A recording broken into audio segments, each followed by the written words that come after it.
বাংলার বাড়ি প্রকল্প অর্থাৎ আবাসের টাকা কেন্দ্র দিচ্ছে না বলে রাজ্য সরকার উপভোক্তাদের টাকা দিচ্ছে। প্রথম কিস্তিতে কত দিচ্ছে আপনাদের মনে করিয়ে দিই, 60,000 টাকা। দেখুন, সেই 60,000 টাকা দিয়ে তো বাড়ির অনেকটা হয়ে যাওয়ার কথা। এখানে দেখুন, এইখানেই থমকে গেছে বাড়ি তৈরির কাজ। কেন জানেন? শুনলে চমকে যাবেন। 60,000 থেকে দিতে হবে 35,000 টাকা কাটমানি। চলে গেল তো 35,000 টাকা। 25,000 টাকা দিয়ে কি করবেন?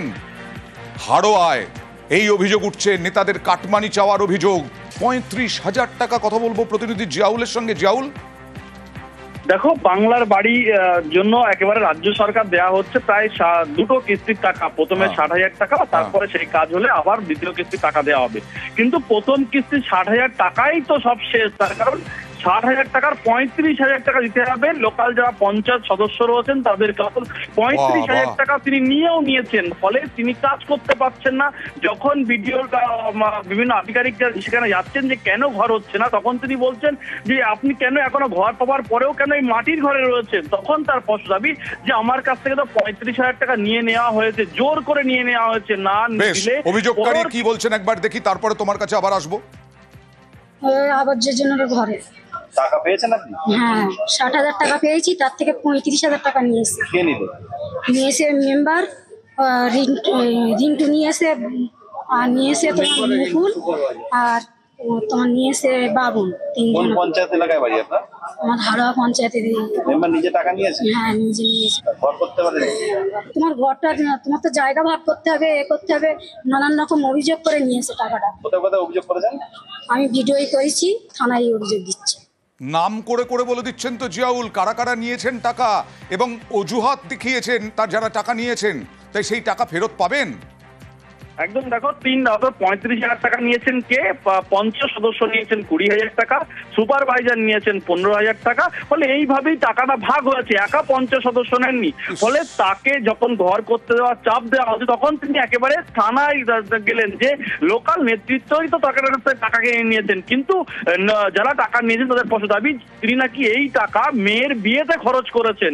ফলে এই টাকা কেউ নেননি। ফলে ইতিমধ্যেই কিন্তু থানা এবং বিডিওর কাছে লিখিত অভিযোগ দায়ের করেছে মহিলা। ফলে তার বাংলার বাড়ি, তার স্বপ্ন, ছাদের বাড়িতে তিনি থাকবেন, কিন্তু সেখানে যদি কাটমানির টাকা পুরোটা নষ্ট হয়ে যায় তাহলে দ্বিতীয় কিস্তির টাকা দেখাবো। পঞ্চায়েত সদস্য স্বামী কি বলছেন, তিনি বলছেন যে এই মহিলা নাকি বিয়ের জন্য, তার মেয়ের বিয়ের জন্য টাকা খরচ করেছেন, ভুলভাল বকছেন।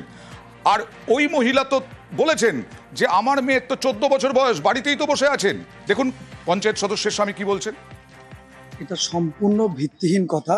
বিধবা বলে আমি বিধবা ঘর ওনাকে দিয়েছিলাম, উনি 60,000 টাকা পেয়েছিল। উনি বললেন যে আমি তো বিধবা মহিলা, আমি টাকাটা পেয়েছি, এই টাকাটা নিয়ে আমার মেয়েটাকে বিয়ে দিই। ওটা সাপোর্ট করিনি। আমাদের কাছে যখন হলো না, উনি আইএসএফ এর নেতা ওই যে পিয়ারুল ইসলাম, ওনার কাছে গিয়ে উনি ওনাকে অন্য জায়গায় মেয়ে অন্যত্র নিয়ে বিয়ে দিয়েছে।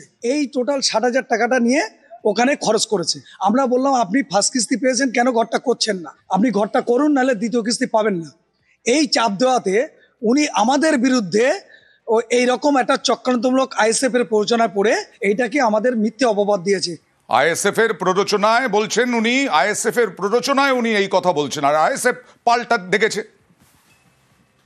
এরকম গ্রাম, অনেক গ্রামও আছে, আমার গ্রামে আরো মহিলারা আছে, তাদের কাছ থেকেও এরকম টাকা নেওয়া হয়েছে। তারা ভয়ে আসে না যদি তাদেরকে মারধর করে। টাকা দিয়ে রেখেছে, টাকা চেলেও সমস্যা। এবং যারা রুলিং পার্টি করে, টিএমসির ভোট দেয়, তাদের কাছ থেকেও কাটমানি খেতে তারা করছে না। যাদের বিরুদ্ধে অভিযোগ করা হচ্ছে তাদের যাতে আইনত সাজা হয়, আর এই দিদি যাতে টাকাটা রিটার্ন পায়। আমরা স্যারকে বলেছি, বড়বাবুকে বলেছি।